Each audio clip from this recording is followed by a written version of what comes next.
les va? Bueno, esperamos conectarlo a Antonio mientras la saludo y les digo buenas noches, les cuento por qué me pareció importante esta charla, todas siendo mujeres.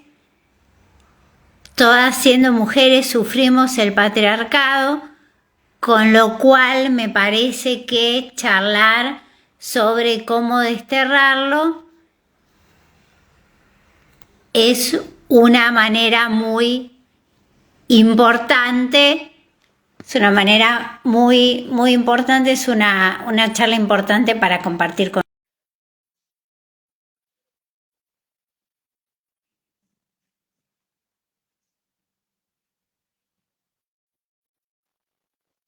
Hola Laura, Hola, ¿cómo estás? Un ¿cómo gusto.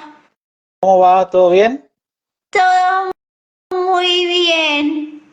Hoy entramos más rápido, me parece, ¿no? Hoy entramos más rápido, hoy no dejamos el hueco. Yo estaba haciendo, voy a hacer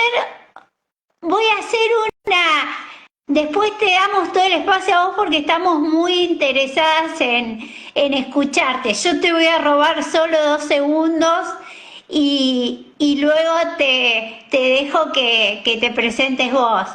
Eh, pero contarles que Antonio sabe muchísimo del tema, eh, pero no es solo eso lo que yo valoro, tiene muchísimo compromiso con la causa, es muy generoso y es muy humilde y bueno, son cuestiones eh, cualidades que no se suelen ver juntas. Les estaba contando a mis seguidoras, probablemente se estén uniendo también tus seguidores y tus seguidores, lo importante que nos parecía esta charla. Ahora te damos el espacio, pero todas sufrimos el patriarcado, ¿sí? Así que, Antonio, te escuchamos con mucho gusto. Bueno, muchas gracias Laura. En realidad estuvimos charlando hace poco, el viernes pasado, en una invitación que hice yo para que pudiéramos charlar sobre cuestiones judiciales, procesales, de los procesos de violencia de género. Vos me invitaste hoy para charlar sobre un tema que genera muchos desafíos para seguir pensando, para seguir explorando y para buscar alternativas, ¿no? Que es justamente entrar al sistema de lleno, ¿no? Al sistema patriarcal. Eh, a mí me parecía que para arrancar, teniendo en cuenta que tu espacio es jurídico, o más bien tiene que ver con la profesión de la abogacía y quizás con las intervenciones que tienen que ver con eso, digo, defensores, fiscales, jueces, secretarios, empleados judiciales y demás, que el sistema patriarcal por ahí excede el marco de eso, digamos. Y mi primera recomendación por ahí es que vayamos a aquellos saberes que de alguna forma nos van a complementar, no solamente que nos van a complementar, sino que nos van a dar una mirada, que es esa famosa mirada con perspectiva de género. O sea, cuando nos referimos a esa mirada con perspectiva de género, no, es decir, no nos va a alcanzar con saber de memoria quizás, o con fallo, con jurisprudencia y doctrina, la CEDAW, Belém do Pará, la ley 26485, las leyes locales. Vamos a tener que ir para comprender realmente de qué estamos hablando, vamos a tener que ir a otros saberes. Entonces, yo hoy vengo con un batallón de libros para mostrarlos y que vayamos directamente al hueso, digamos, y mis recomendaciones para salirnos de la comodidad del fallo, del precedente, de la jurisprudencia, que por supuesto es importante, fundamental, pero si de alguna forma no vamos a entrar a especializarnos o capacitarnos, que eso evidentemente nos va a llevar, lo cierto es que tenemos que hacer una mirada crítica de nuestra carrera de grado, es que no tenemos esa formación. no tenemos formación ni filosófica, ni antropológica, ni sociológica, ni psicológica para entender de qué trata todo esto. Entonces tenemos que acudir de lleno a eso porque por ahí es cierto, como charlábamos el viernes pasado, que hay fueros que son quizás más comprometidos en ese sentido, como los fueros de familia o los auxiliares del fuero de familia, llámese OBD, llámese cuerpos periciales, pero hay otros fueros que no lo son, porque no están en la temática. Si vamos al laboral, si vamos al comercial, si vamos al administrativo, entonces, y no por eso no están exentos de tener que tener una mirada de perspectiva de género. Entonces, me parece que si no vamos a ir a la capacitación por ese lado, al menos tengamos la inquietud de decir, bueno, a ver qué dice la filosofía, a ver qué dice la antropología. Y ahí me parece que hay dos obras basales para comenzar nuestra literatura de lo que estamos hablando. Y una es la filosofía. Acá tenemos Simone de Beauvoir, El segundo sexo, ¿no? Que seguramente lo debes haber leído, pero es un librito que es un ladrillo, ¿no? Y que va desde los inicios, que pasa por la biología, que pasa por la sociología, por la antropología. Es un libro del año 1949 y un poco nos lleva también eso a tener que explorar a ver quién fue Simone de Beauvoir, en qué contexto escribió este libro, de qué trata su filosofía, que es existencialista, que fue compañero de Jean-Paul Sartre. Entonces nos lleva una cosa a la mano de la otra, y este libro que comienza con una famosa frase, una famosa oración que debe estar en todos los memes feministas habidos y por haber, que no se nace mujer, sino se llega a serlo, ¿no? Esa famosa frase. Bueno, y esa famosa frase es muy importante porque deviene de inclusive un tema que hoy dentro de los feminismos es un tema en debate. No un debate porque no exista el patriarcado, sino un debate desde cuándo inicia el patriarcado. Porque si tomamos un viejo tópico que dice que el patriarcado existe desde que el hombre y la mujer están en este mundo, no sé desde cuándo, entonces pareciera ser que el patriarcado es natural, que va con la naturaleza. Entonces, son los viejos argumentos de cuando la mujer no podía votar. Si uno ve los argumentos de cuando la mujer no podía votar en el Congreso argentino, que decía que el cerebro era más pequeño que el del hombre, que no podía votar por la menstruación. Entonces, retrocedemos 200 años, 300, 400 años. Entonces, lo que dice Simone de Beauvoir y lo que dice también una historiadora experta en la materia, que también es la otra obra basal, que yo el libro no lo tengo porque lo tengo digitalizado, que es La creación del patriarcado, de Gerda Lerner, ¿no? Que es una historiadora austríaca que residió en Estados Unidos y que falleció hace muy poco, en el 2013, y escribió esta obra en el año 1986, o sea, 40 años después de Simone de Beauvoir, o sea, ya con un recorrido de los feminismos de la segunda ola y principios de la tercera, digamos. Entonces, con esos dos libros de base tendríamos que tener ya un contexto teórico. ¿Y por qué para mí era muy importante ir a los fundamentos? A los fundamentos teóricos.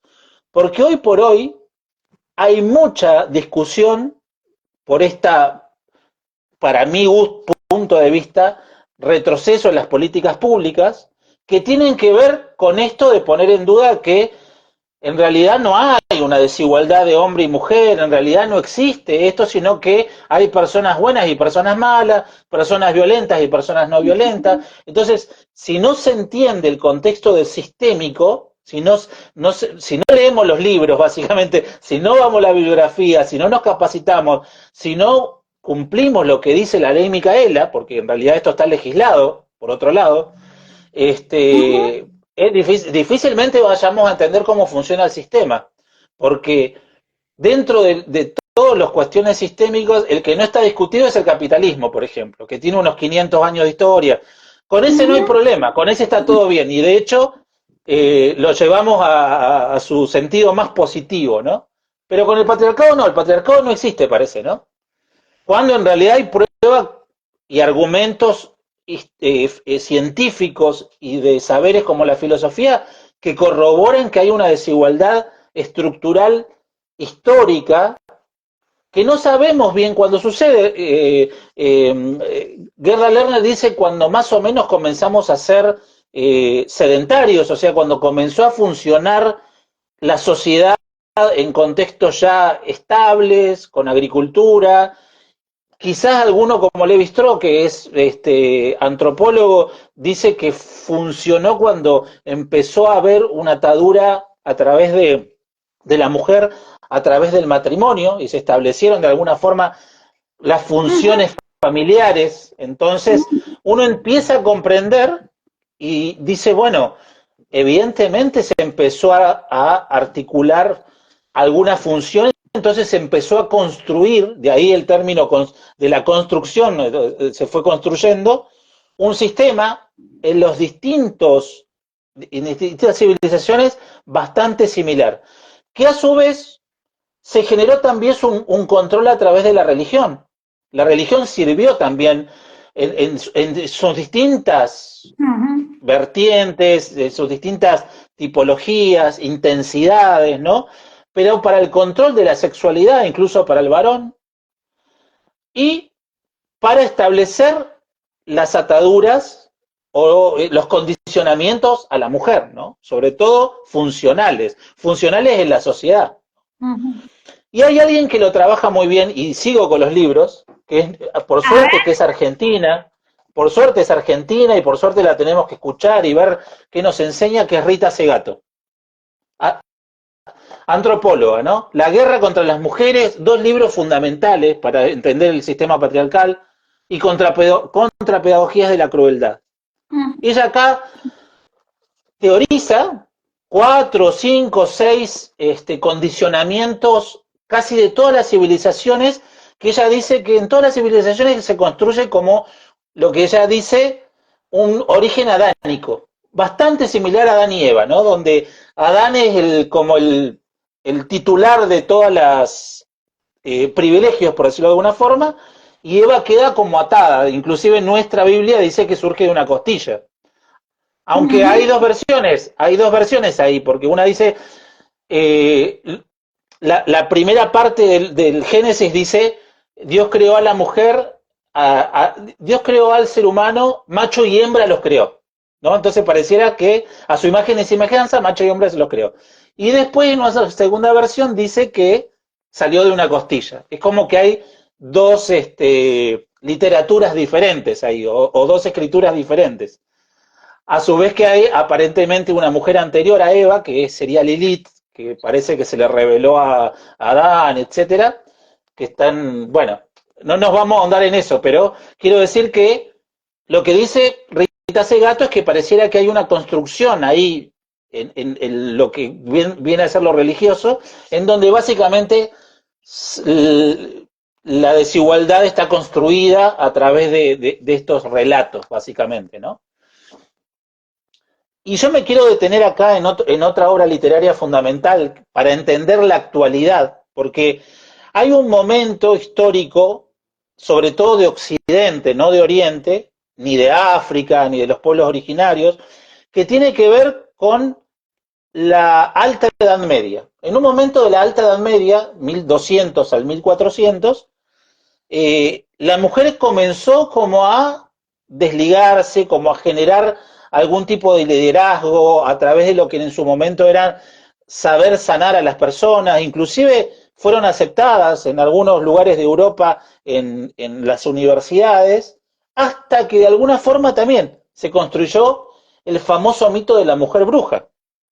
La que lo trabaja muy bien acá es una filósofa, pensadora, socióloga de todo, que es Silvia Federici, con El Calibán y la Bruja. Este libro es fundamental para entender la modernidad de la mujer, donde cómo comenzó a construir, a confabular el patriarcado y el capitalismo del 1400, 1500 para la fecha, ¿sí? Todo lo que fue el genocidio que hubo a las mujeres a través de la persecución, con ¿cómo era el libro ese? Maleficum, Maleficarum, o, no, bueno, no me acuerdo el título, pero El martillo de las brujas, que empezó que descifraba cómo eran las brujas, que básicamente eran mujeres desapoderadas, sabias, empoderadas, quiero decir, quizás con oficios muy importantes en las comunidades, sanadoras, con conocimientos ancestrales.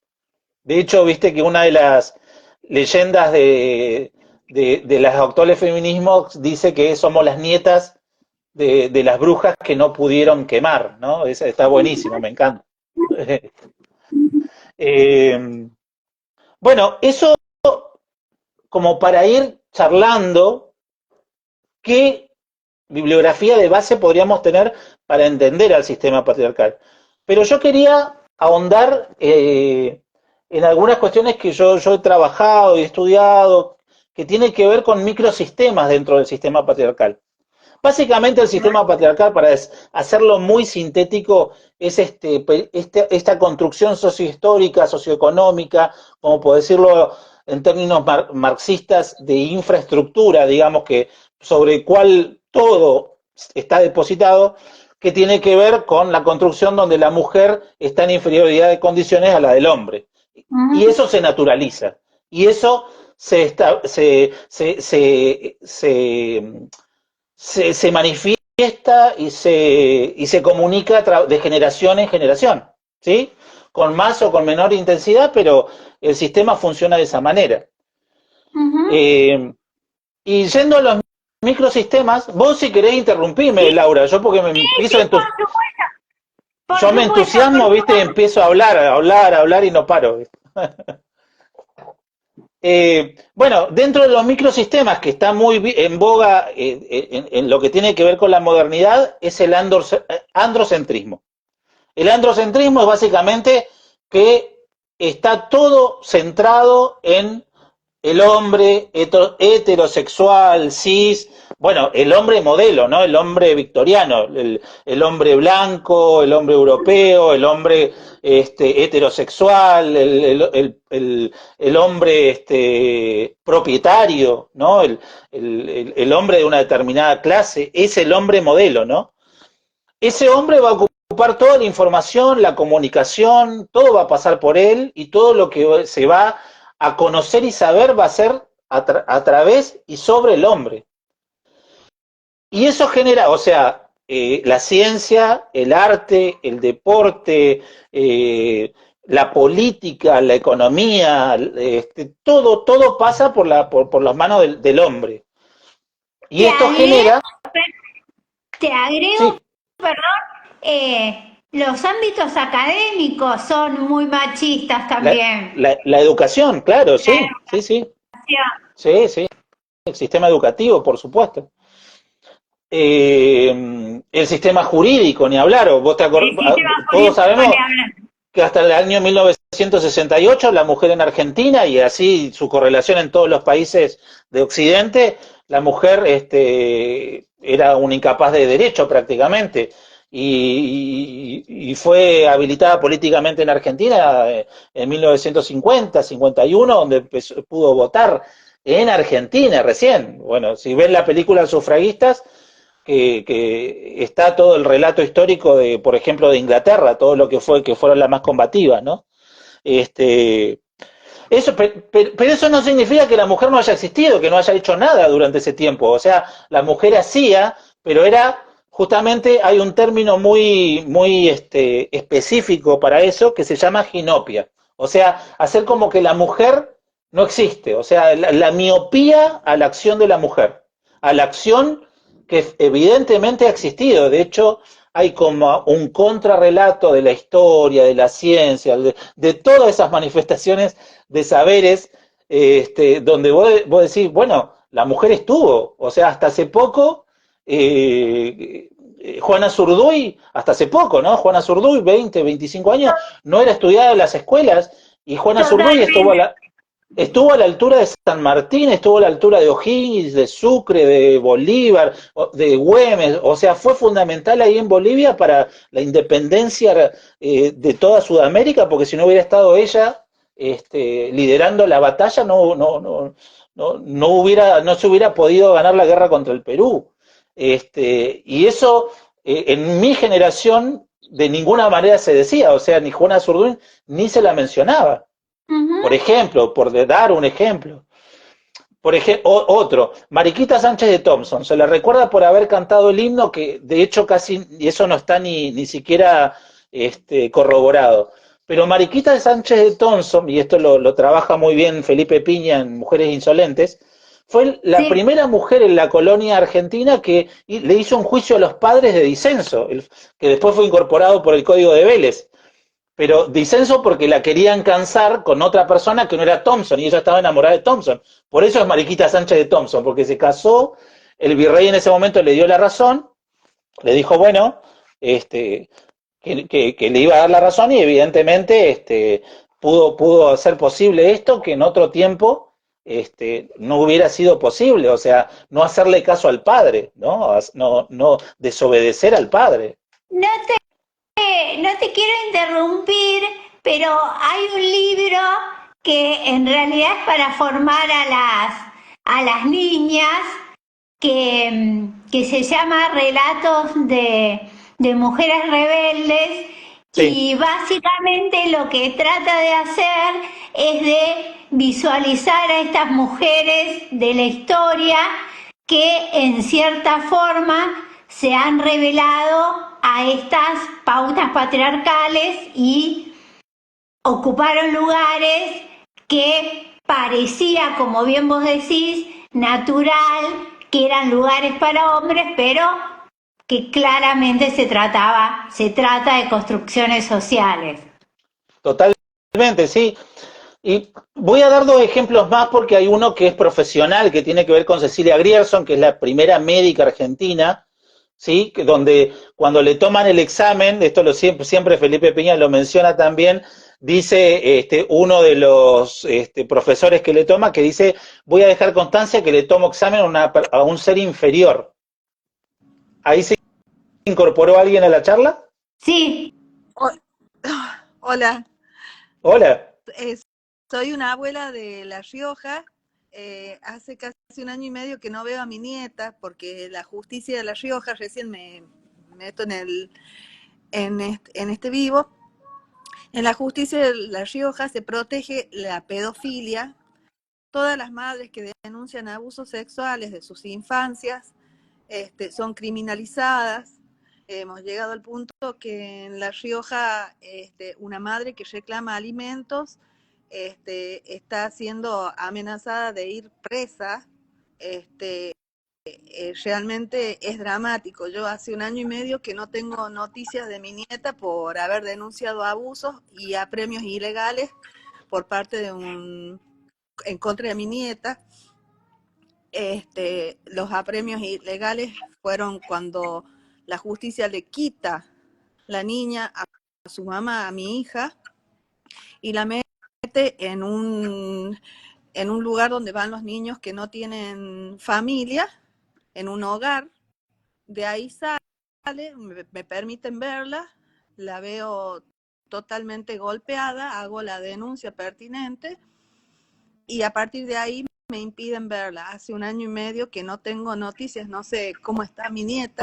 ¿Cómo es tu nombre? Carolina López, de La Rioja. Carolina, ¿y vos te has comunicado con asociaciones nacionales? Nos hemos comunicado con todos, hemos tratado por todos los medios. O sea, ya esto ya es una No, porque, violación flagrante. pero por ahí digo asociaciones que ayudan a mujeres, digo, quiero decir, hay una Sí, sí, asociación que sí, te sí, recomiendo que sí, es, sí, sí, sí, ah, sí, Red Viva, Asociación Mami, no, ¿te comunicaste con ellos? no, no. Bueno, ahí te recomiendo, escuchá Carolina la recomendación. claro, fíjate ahí en Instagram, la presidenta que se llama Susana Ruperto, perdón, ella es presidenta de la Asociación Mami que hace intervenciones en toda la Argentina sobre situaciones como la tuya y sobre todo situaciones de violencia vicaria, pero podrías salir y fijarte en el Instagram de Asociación Mami y mandarle un mensajito y te contesta al toque.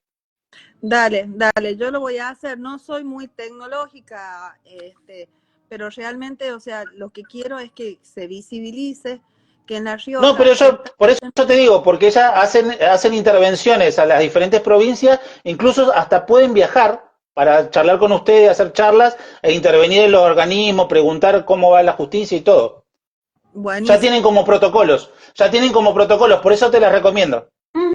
Asociación. Gracias por la recomendación. Asociación Mami se llama. Sí, dale, ahora lo estoy escribiendo. Bueno, Antonio, te seguimos escuchando, con mucho gusto.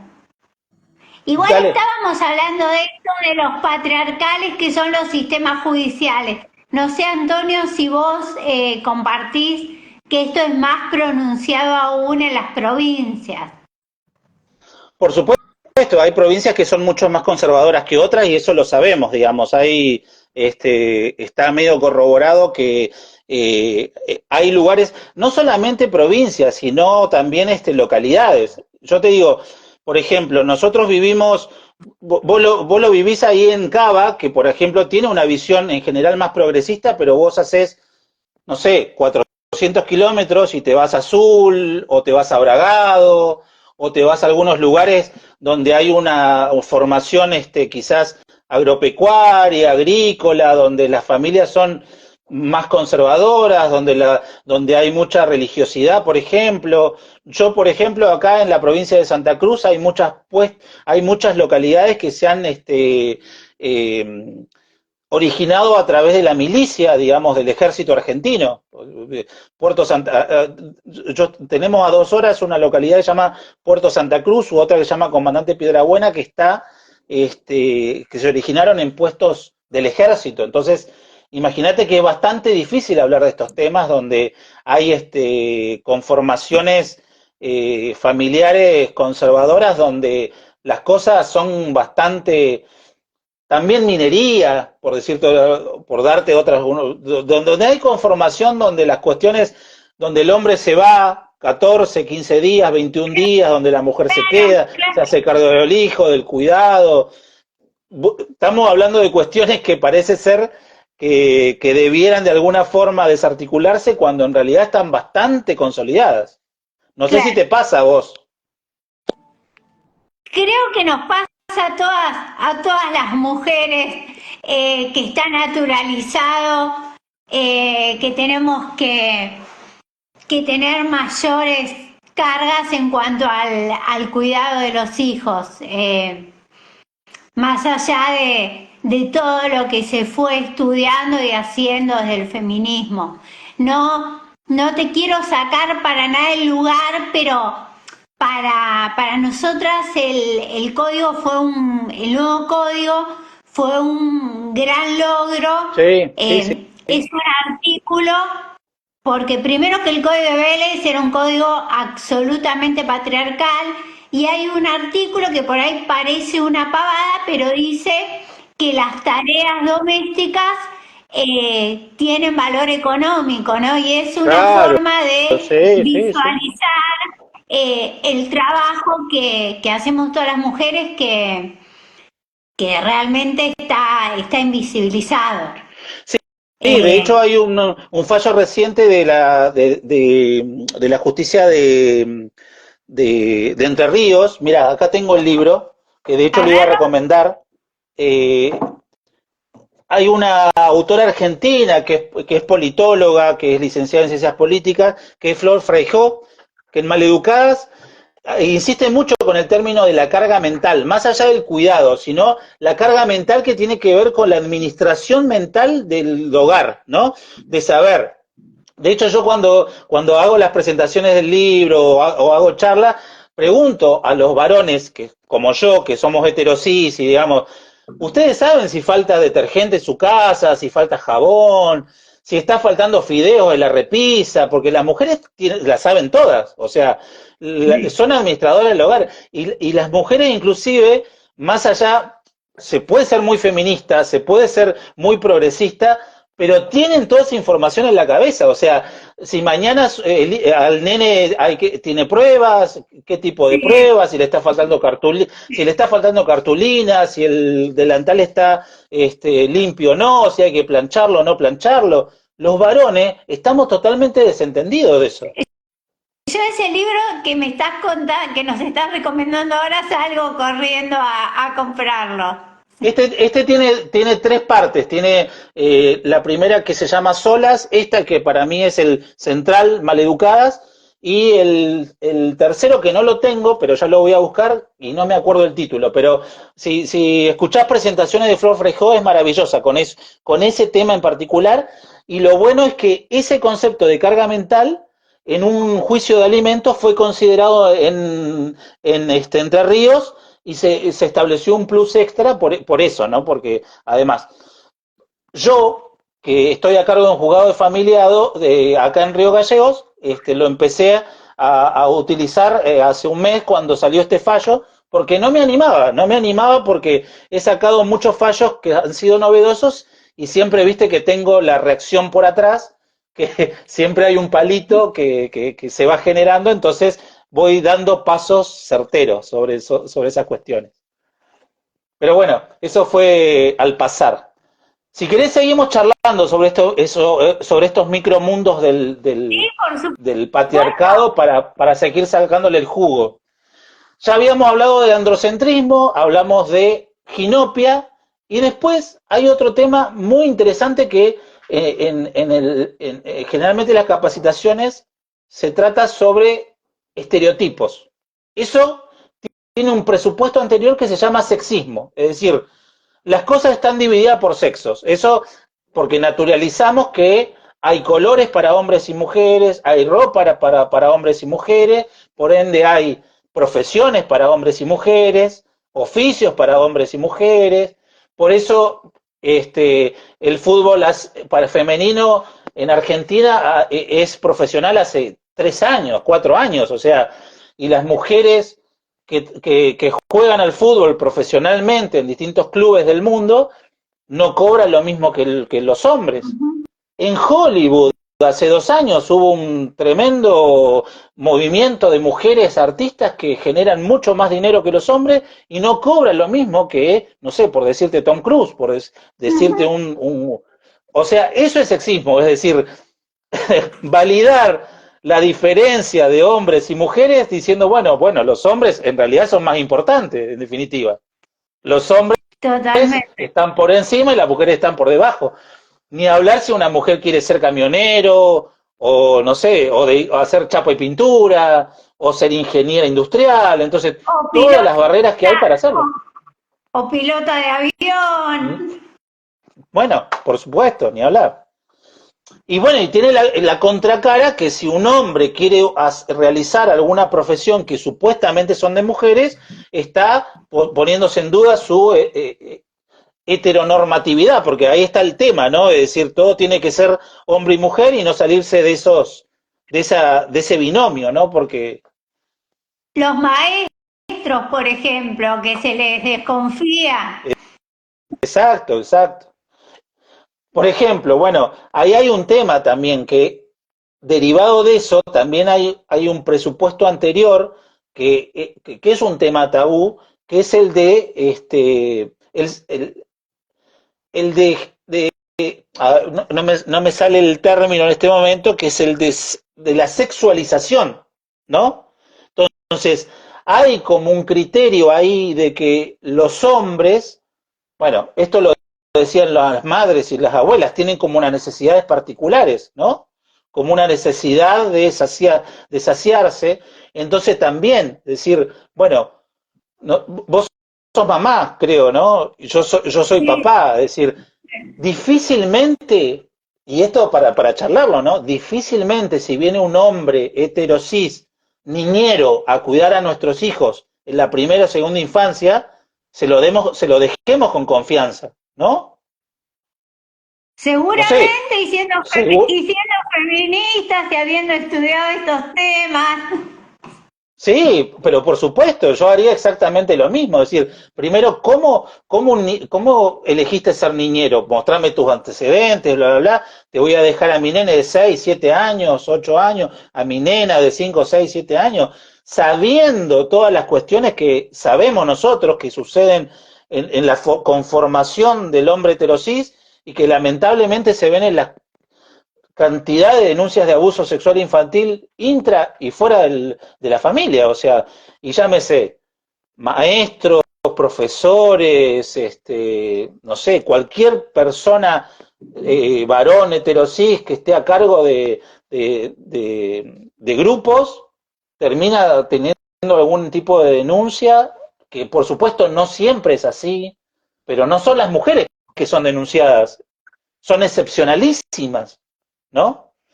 Entonces, hay una cuestión ahí de sexualización y de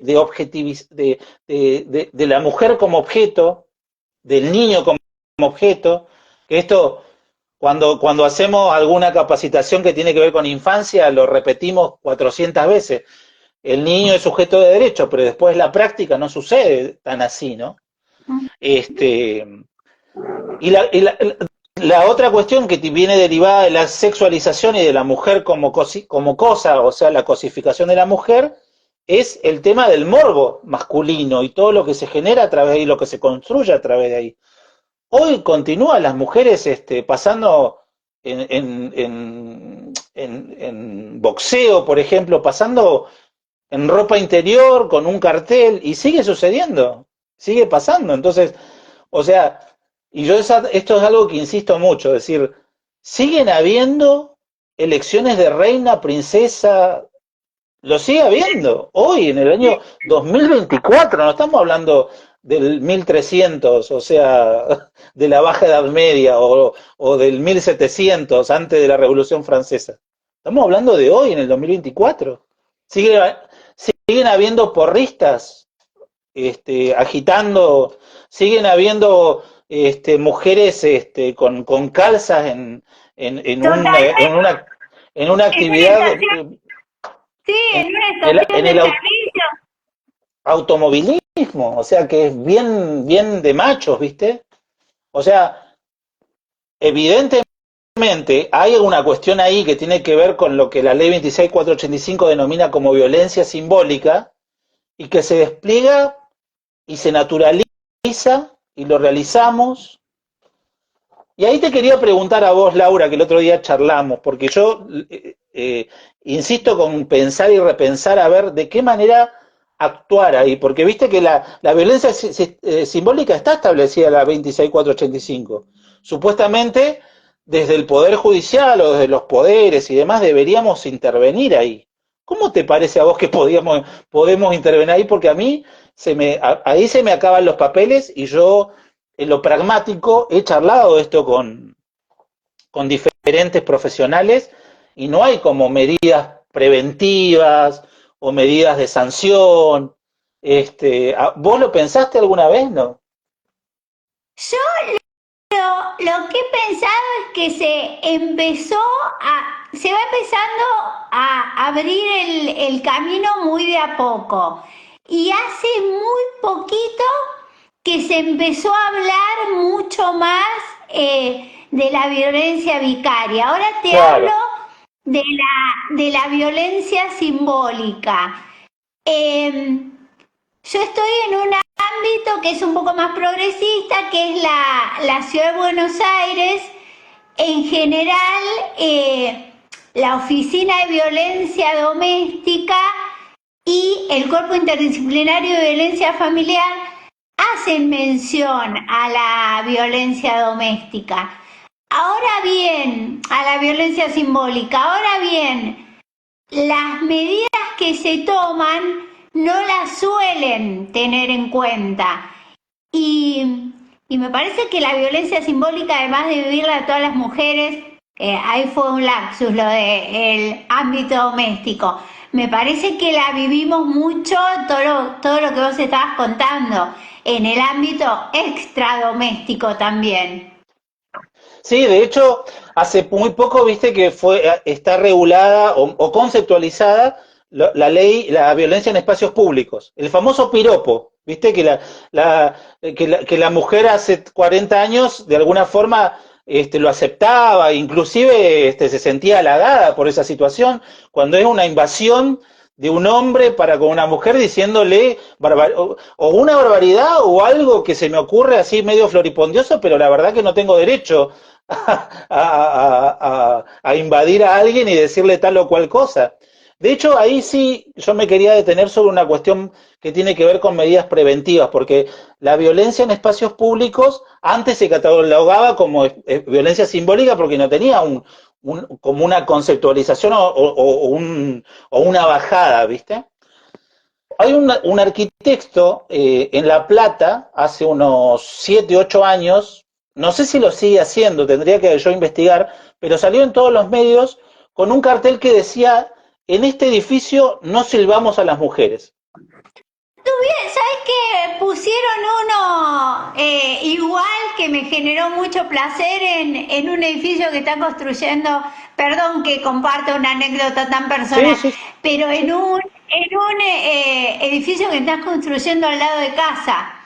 Y las mujeres lo vimos con agrado y comenzamos a saludar a los trabajadores, porque son trabajadores, y lo vemos como un ámbito muy, muy amigable en el sentido que parece que están formando desde el sindicato a estos hombres en el sentido que hay cosas que son violentas, que parece que es algo que a nosotros nos agrada, pero que son violencia. está muy bien eso. Y vos sabés que insisto con algo para todos aquellos que son renuentes al tema, a todas las cuestiones de capacitación en temas de género. La ley Micaela, hace 2, 3 o 4 años, con distintas agrupaciones, entre ellas la más importante, que es la de la Fundación Micaela García, que dirige los papás de Micaela, que dicho sea de paso, hoy hubiera sido el cumpleaños de Micaela García, así que mandamos saludos a la familia. Este, están haciendo capacitaciones a gremios hace 4 o 5 años, a clubes deportivos, etcétera. O sea, y de hecho se está pensando desde el año pasado hasta hoy reformar la ley Micaela, pero no para reducirla, sino para ampliar la obligatoriedad a asociaciones intermedias, clubes, sindicatos, colegios profesionales, etcétera. Lo que sí, este año la ley bases había entrado con la idea de derogar la ley Micaela, o no sé si derogarla, pero prácticamente reducirla a nada, ¿no? Entonces, ¿Te puedo hacer una pregunta? ¿Vos qué pensás de la obligatoriedad de los cursos sobre género? no, para mí es fundamental, o sea, es fundamental porque, o sea, ni hablar de las personas, de aquellas que tienen funcionalidad de decisión, digamos, llámese jueces, llámese defensores, fiscales, pero los que están en el medio, los que intervienen, o sea, por ejemplo, los letrados, por ejemplo, los empleados judiciales, por ejemplo, los personales de mesa de entrada, si no conocen la estructura de desigualdad patriarcal, suceden estas intervenciones de revictimización que ha pasado toda la vida. O sea, un policía que es el que recibe a una víctima ninguneándola o diciendo vos qué hiciste, o dónde estabas, o cómo estabas vestida. Cosas que uno, digamos, si no tenés algún tipo de información mínima sobre esto y comprendés que es como decirle, es como que una persona entrando al sistema capitalista, ¿no? Comparándola, no entiendas por qué una persona es pobre y otra persona es rica. Nosotros lo entendemos porque el sistema capitalista está en nuestra formación desde que entramos a primer grado. O sea, sabemos cuáles son las estructuras sociales, por qué se generan y demás. Entendemos que hay pobres, aunque no estemos de acuerdo. Entendemos que hay pobreza e inclusive que hay gente fuera del sistema y que la va a seguir habiendo. Entonces, eso nadie lo pone en duda en la conceptualización, ¿no? Dice, te puede caer mal, bien, podés darle plata o no darle plata, pero sabés que las cosas son de determinada manera por la acumulación de medidas, porque todo lo que nosotros ya sabemos. Ahora, del sistema patriarcal no sabemos cómo se genera eso, o sea, cuáles son las posibilidades, cómo una víctima llega, cuál es la ruta crítica, cuánto le cuesta a una víctima hacer una denuncia, inclusive en las víctimas que son de violencia sexual, que pueden pasar años, o sea, puede pasar una vida entera hasta que alguien se anime a decir, bueno, me animo a denunciar a mi abuelito, a mi tío, a mi padrino, a mi amigo que ese día, ta, ta, ta, ta. O sea, y eso es por no entender lo que pasa dentro de una víctima y por no tener las mínimas nociones estructurales, ¿no? Acá un aporte, un pequeño aporte de a poco, comprendiendo esto que vos decís que cuesta muchísimo comprender, han comenzado a salir fallos en la ciudad de Buenos Aires que más allá de la prescriptibilidad de los delitos, existe algo como el derecho a saber la verdad, entonces estos delitos se investigan porque cada una denuncia la violencia sexual y la violencia doméstica no cuando quiere, sino cuando puede. Claro, sí, sí, tal cual, tal cual. Bueno, y para seguir ahondando sobre sobre todas las cuestiones conceptuales y dándole bajada a lo que es la práctica diaria, nuestra vida cotidiana, hay otro concepto que se deriva del patriarcalismo, digamos, del patriarcado, que es el de la heteronormatividad, o sea, de dividir las cosas solamente en varón y mujer. Y ahí quedan afuera todo tipo de disidencias sexuales, y ahí recomiendo un libro, dos libros voy a recomendar.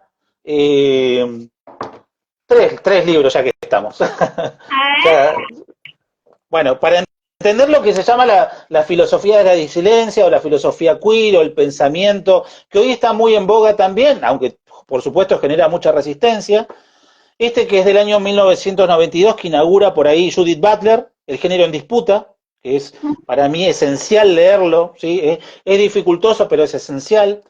Un poco más, en principios de este siglo, Paul Preciado, con el manifiesto contrasexual, y un poquito antes de estos dos, y que de hecho son base, que el pensamiento heterocentrado y otros ensayos de Monique Wittig, que es una pensadora francesa, que en realidad nos lleva justamente a todo lo que, por lo menos en Argentina ha habido muchos avances, como el matrimonio igualitario, como todas las leyes que tienen que ver con reconocer derechos a las disidencias, como, bueno, hoy está muy discutido también el tema de los cupos, ¿no?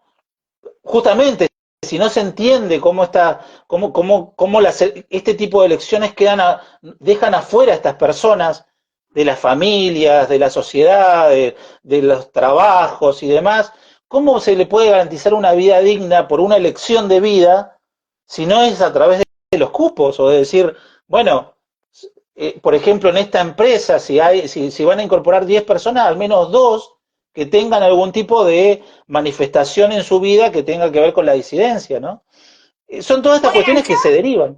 me, Sí, te escucho con mucho entusiasmo y me acuerdo cosas. Yo creo que te conté que en algún momento estuve asesorando, intentando asesorar en el Congreso y desde una mirada muy patriarcal y muy machista, decía que la ley de cupos, en vez de entender que nosotras no ingresábamos a determinados cargos por ser mujeres, lo que decía desde una visión bien machista es que iban a ingresar por ser mujeres, por ser conocidas de tal, para no usar otros términos, no por su capacidad, y que la capacidad de las mujeres estaba invisibilizada y esto hacía que no podamos acceder a determinados puestos.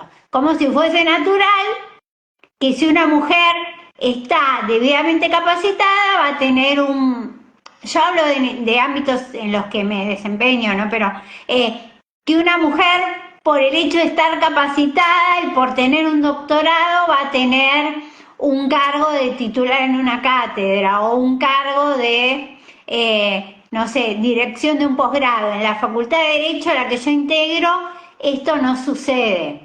no pasa. De hecho, está sucediendo hoy en la Corte Suprema de Justicia de la Nación. O sea, Bueno, mujeres recontra sobrecapacitadas explotan en la Argentina y sobre todo de derecho y no son ni siquiera tenidas en cuenta para un cupo mínimo. Es decir, no estamos hablando de que que toda la Corte Suprema sea de mujeres, que estaría buenísimo que así sea, sino que al menos una sea mujer.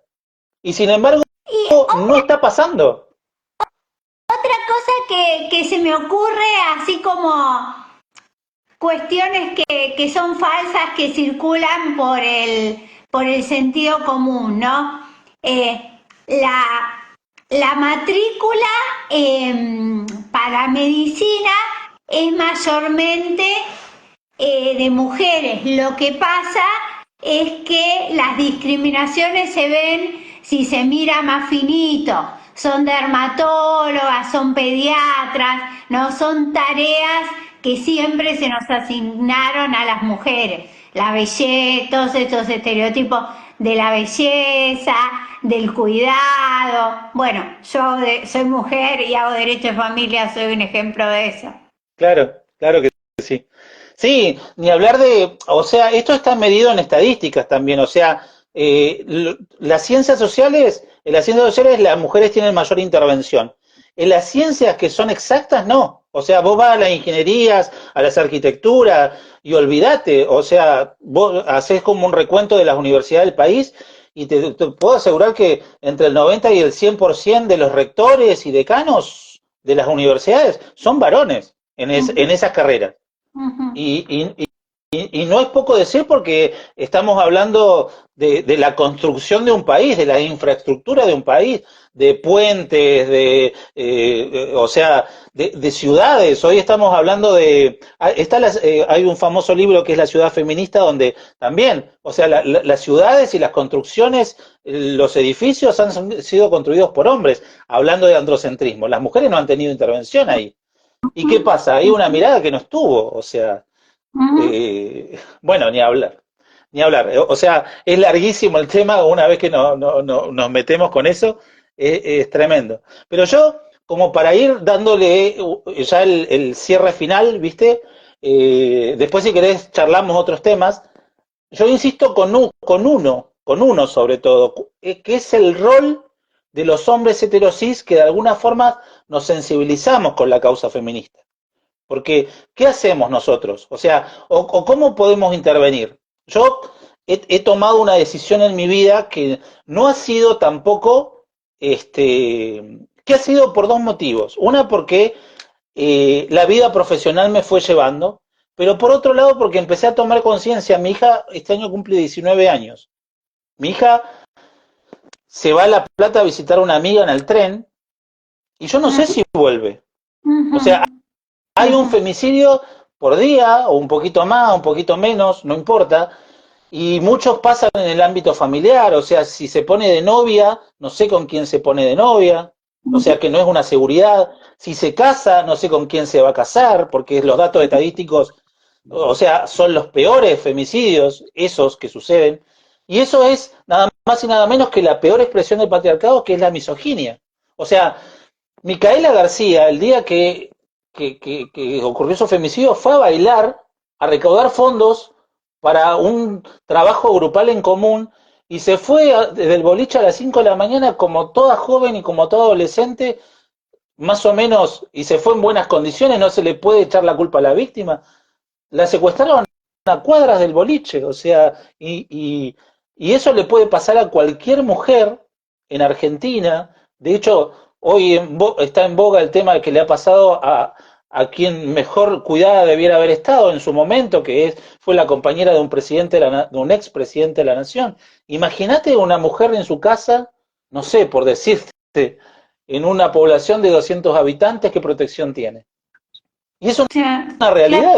Y la verdad que por más que se quiera reaccionar sobre eso, la estadística lo marca.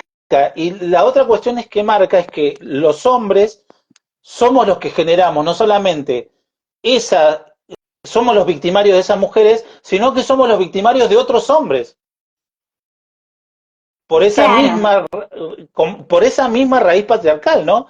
Es lo que Rita Segato llama desarrollar un poco más esto sí. que me interesa cómo. Sí.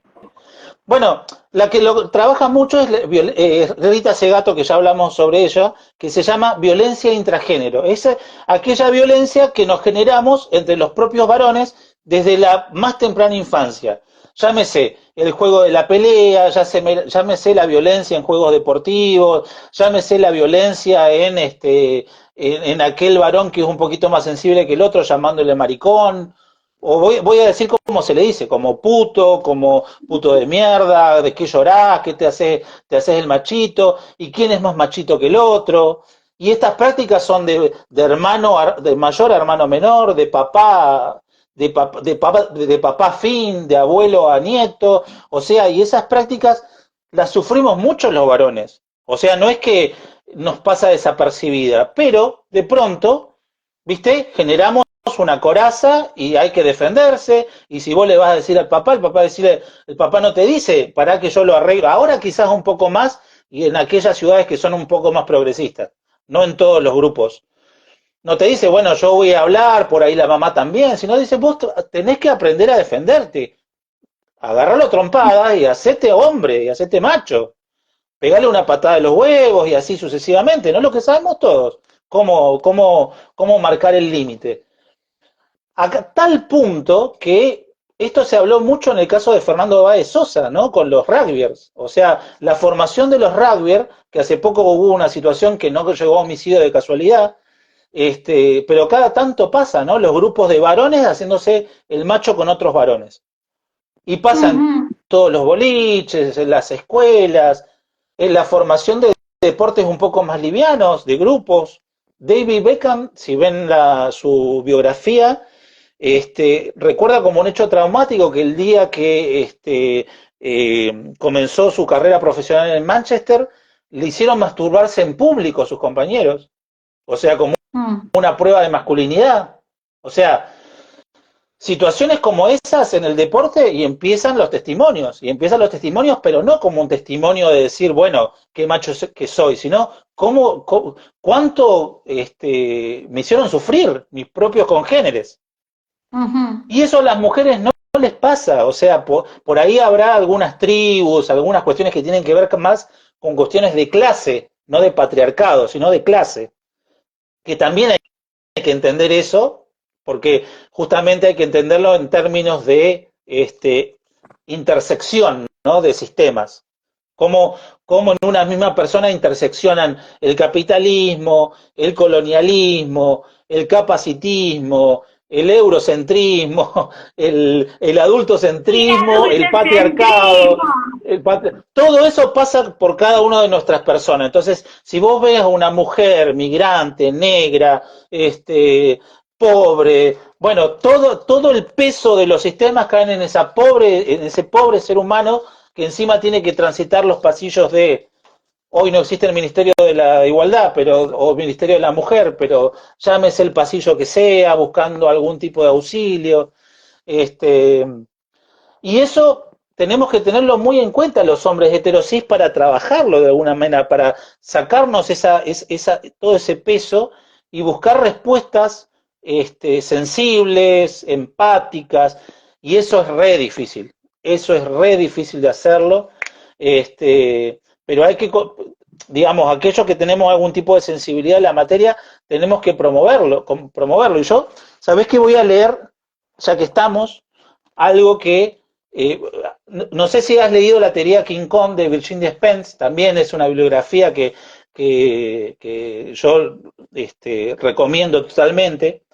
Ella en esta obra dice lo siguiente: ¿cómo se explica que en los últimos 30 años ningún hombre haya producido un texto innovador sobre la masculinidad?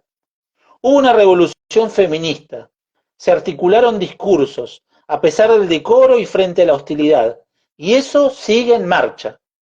Pero de momento, nada con respecto a la masculinidad. Un silencio aterrorizado de chavales frágiles. Ya basta. Y por suerte hay algunos textos, en Argentina hay muchos.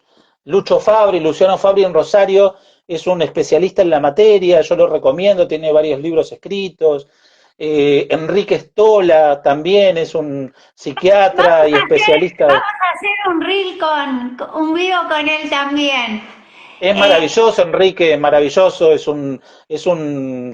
trabaja de las décadas del 80, así que es una persona que sabe y conoce todos los movimientos habidos y por haber, hay que escucharlo, es una persona que va al hueso, eh, bueno, y por suerte hay muchos textos, de hecho, sabés que ahora en septiembre dejo la recomendación, no me acuerdo de la página, pero si lo buscan lo van a encontrar, justamente en Santa Fe se hace como un retiro de hombres que de alguna forma tratan de revertir todo este tema de los mandatos de masculinidad. Y suelen haber grupos en el interior y en Latinoamérica, en España y demás, de hombres antipatriarcales, que también hay que animarse a conformarlo, a estar ahí, a dialogar, a reflexionar y ver cómo se puede actuar, ¿no?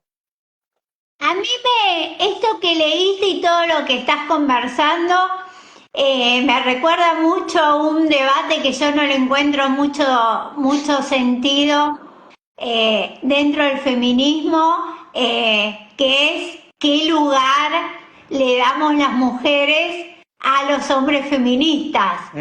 Eh, y desde mi lugar, yo cada vez que encuentro porque hay feministas más extremas que otras, yo siempre me encuentro a un hombre feminista, me siento muy acompañada en la causa, me parece que sumamos, o sea, no, por más que el patriarcado sea una construcción cultural que esté naturalizada, precisamente, sabes vos mucho más que yo de esto, pero precisamente porque es cultural se va deconstruyendo.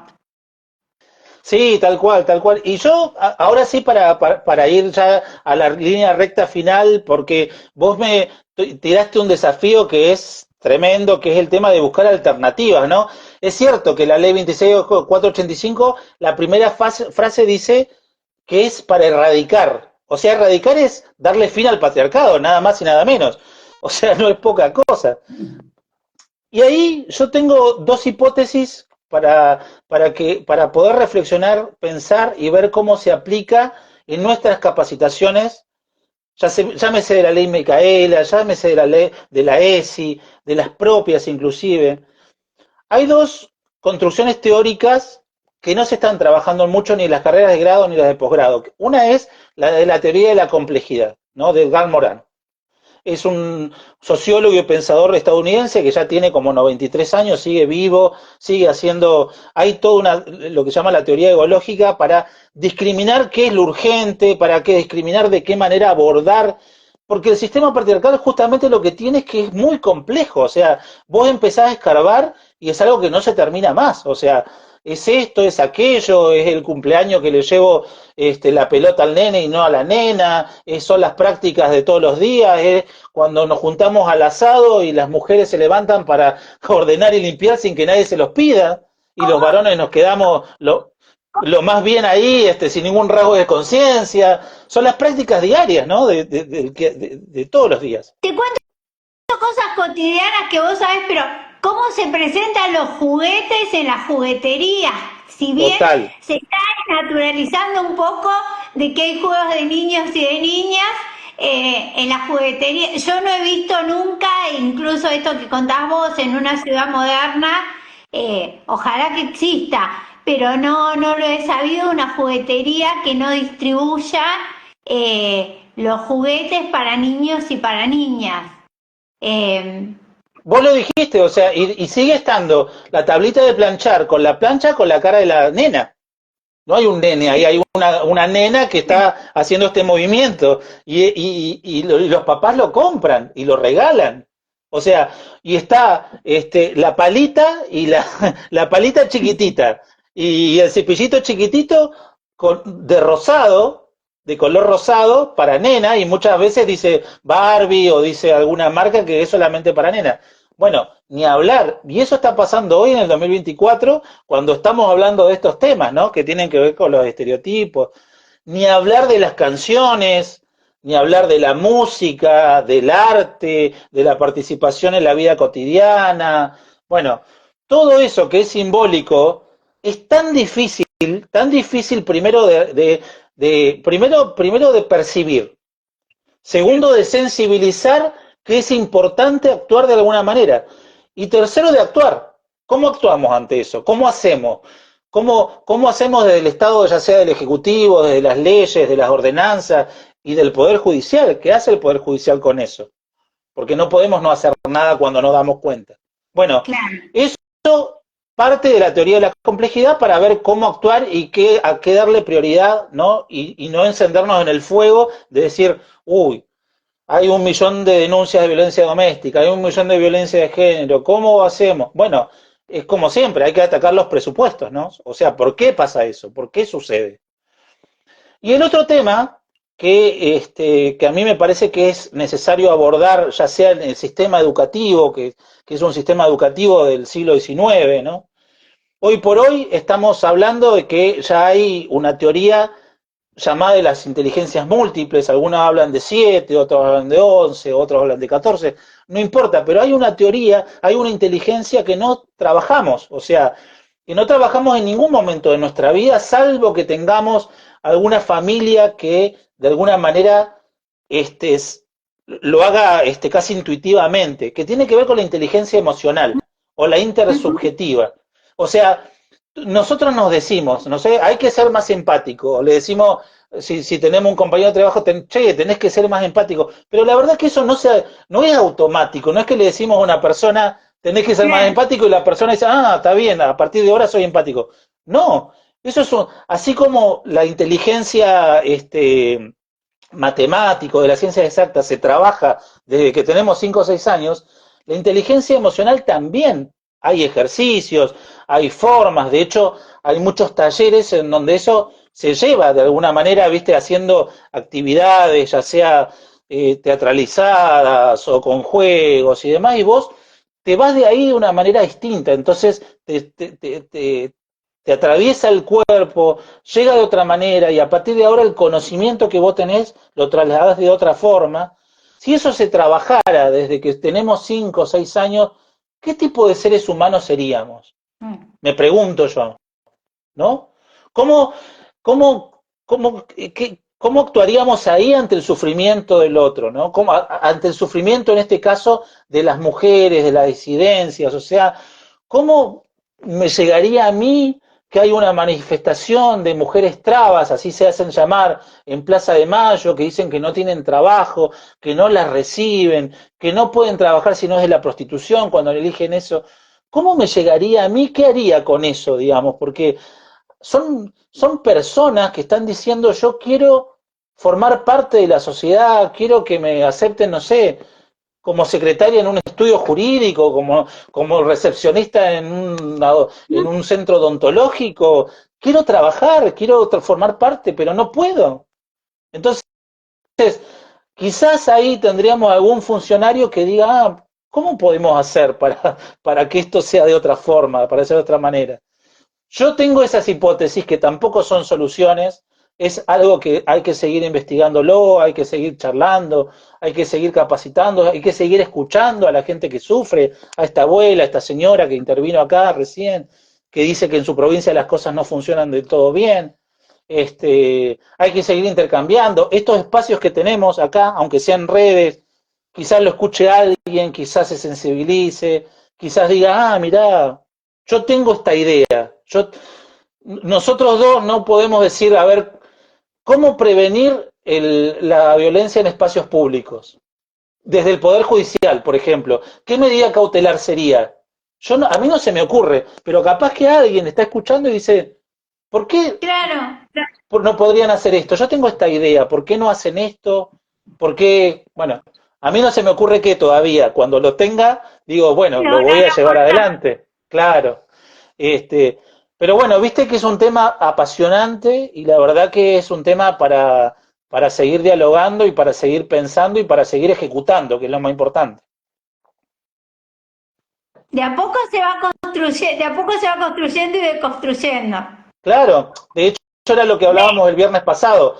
En 30 años, todo esto, por ejemplo, de los alimentos en la carga mental, los alimentos provisorios de la primera providencia, hace 30 años era impensado. O sea, no había ningún juez de la nación argentina, no sé si Occidente, que apenas te pusiera una perimetral y escuchando a las víctimas en audiencia conjunta, después de ver imagínate lo que pasaba en 1993, por decirte una fecha tirada al azar. Totalmente, totalmente. Igual me parece que mi humilde opinión, la y no sé cómo hacerlo, pero la clave está en sensibilizar, porque está muy naturalizado. Sí, sí, Eh, sí, sí, sí. Hay que encontrar los hilos de la marioneta, de cómo funcionamos, ¿viste? Encontrar un hilito, encontrar el otro y decir, bueno, ¿qué hacemos con acá? ¿Qué hacemos con los juguetes? O sea, ¿qué hacemos con los juguetes? ¿Estamos haciendo algo? ¿Alguien está haciendo algo con eso? ¿Por qué permitimos que los varones todavía tengan armas en sus juguetes, armas de guerra, pistolas, flechas, cuestiones que van a la violencia, ¿no? ¿Y por qué las mujeres tienen tareas de cuidado? No sé, cuestiones que tienen que ver con la estética, ¿no? Hay algo, eh, hay una socióloga que se llama Esther Pineda que tiene un libro recomendadísimo que se llama Bellas para morir, que justamente lo que habla de un concepto que hoy está arraigado en la violencia simbólica, ella lo está trabajando como violencia estética, o sea, todo el peso que tiene la mujer para ser bien vista, o sea, vos lo habrás visto, vos lo habrás sentido en tu cuerpo, decir, cuando vas a un trabajo o tenés una presentación, una audiencia, la mujer se tiene que arreglar 3 veces más que nosotros. Yo me pego un baño, me pongo una camisa y listo, ya está. Quizá un poco de crema y perfume y listo. y las mujeres tenemos más el mandato de la juventud o de intentar Ni parecer hablar. más jóvenes de lo que somos. Sí, ni hablar, ni hablar. ¿Viste? Empezamos a sacar, a buscar hilito y es una cosa que no se termina nunca. Así que bueno, Laura, la verdad que no sé, porque esto, si no, nos quedamos charlando hasta las 5 de la mañana. Si Este, empezamos a desarrollar todas las sí, ideas, nos vamos con un montón de cuestiones para pensar y sí, sí, por supuesto. seguimos viendo cómo se construye. Yo me quedo Así es. pensando en esta, no creo que te pueda dar una idea, pero en esta de cómo los jueces previenen la violencia callejera, porque comparto con vos esto. Yo también tengo una niña preadolescente y me gustaría que pueda salir a la calle sin correr riesgo por el simple hecho de ser mujer. Exacto, exacto. Eso es fundamental entenderlo porque de eso, esa es la base y si no nos sensibilizamos al menos con nuestras personas queridas, ya estamos en problemas porque toda mujer que entra a la sociedad corre riesgos. Aún, pero no te estoy hablando de un femicidio, estoy hablando de que alguien le toque la cola en el subte, por decirte algo, ¿no? Como mínimo, o que le diga algo que no le guste, o que tenga que pasar por esa situación que los hombres no pasamos. Los hombres no tenemos problema por pasar una plaza a las 3 de la mañana, los humos nos robarán, pero no nos van a Claro, violar, ni nos van a tocar, ni nos van a querer besar, ni nos van a decir cosas. Los hombres tenemos privilegios, eso hay que entenderlo. Los hombres heteros sí, ¿no? Tenemos esos privilegios. y Si no lo entendemos, te agrego, van a sospechar si una mujer está en una plaza que salió a correr a las 3 de la mañana. está buscando algo. Sí, tremendo. Así que bueno, creo que más o menos he hecho una síntesis lo más rápida y sintética posible de este gran desafío que me diste, que era nada más y nada menos que recorrer el sistema patriarcal y buscarle alguna vuelta. Qué difícil. Bueno, te agradecemos muchísimo los aportes, nos quedamos pensando y bueno, fue un diálogo muy, muy lindo con vos, muy, muy, muy empático hacia nosotras las mujeres. Yo ahora comparto el video para que todas las que no lo pudieron ver, seguramente lo van a ver y en algo todas nos vamos a sentir, y bueno, los seguidores que tengo yo también, en algo nos y se van a sentir identificados. Bueno, Y te muchas agradezco a vos. gracias por los aportes de bibliografía, que hay que Bueno, formarse mucho. sí, sí, por supuesto, eso es fundamental. Te agradezco yo, Laura, y la verdad que nada, te invito a que continúes con gente acá que especialistas sobran en Argentina, por suerte, que están preocupados por la materia, y vas a encontrar un montón de profesionales, personas, activistas que puedan charlar con vos de diferentes tópicos, diferentes temas, así que ojalá puedas continuar. Yo por mi lado también sigo en mi cuenta con el ciclo activismo, pensando, repensando, así que bueno, seguramente nos volveremos a cruzar. No, volvemos a cruzar. Acá estás recibiendo felicitaciones de una de mis seguidoras diciendo que fue excelente la exposición. Muchas No, yo gracias, no lo dudaba. Pero muchas gracias. muchísimas gracias. Bueno, estamos Bueno, en contacto. Ahora queda chao, guardado. Mil gracias. gracias. Chau, Chao, chau. hasta luego. Chao.